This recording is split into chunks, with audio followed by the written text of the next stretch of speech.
Hello friends, இன்றைக்கு இந்த வீடியோவில் பிஎம் கிசான் சம்மன் நிதி திட்டத்தோட 17வது தவணை குறித்து ஒரு அதிரடியான அறிவிப்பை வெளியிட்டிருக்காங்க. அது என்ன அப்படிங்கிறத இந்த வீடியோவில் டீட்டெயில்டாக பார்க்கலாம். மத்திய அரசு விவசாயிகளுக்காக பல்வேறு நலத்திட்ட உதவிகளை வழங்கி வருகிறது. அந்த வகையில் பிஎம் கிசான் சம்மன் நிதி திட்டம் மூலம் வருடத்துக்கு 6000 ரூபாயானது நேரடியாக விவசாயிகளின் வங்கிக் கணக்கிலேயே செலுத்தப்பட்டு வருகிறது. இதுவரை 16 தவணைகள் வழங்கப்பட்ட நிலையில் 17வது தவணையானது இப்போது வழங்கப்படும் அப்படின்னு சொல்லிட்டு ஒரு முக்கியமான அறிவிப்பை வெளியிட்டிருக்காங்க.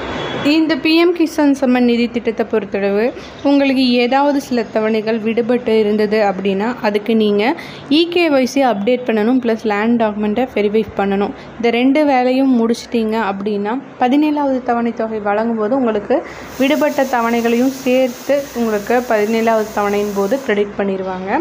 தற்போது இந்த 17வது தவணை எப்போது வழங்கப்படும் அப்படின்னு பார்த்திங்கன்னா இந்த மே மாத இறுதிக்குள் அனைவருக்கும் வழங்கப்பட்டு விடும் அப்படின்னு சொல்லியிருக்காங்க. ஸோ உங்களுக்கு ஏதாவது அப்டேட் பண்ணலை அப்படின்னா உடனடியாக அப்டேட் பண்ணிக்கோங்க.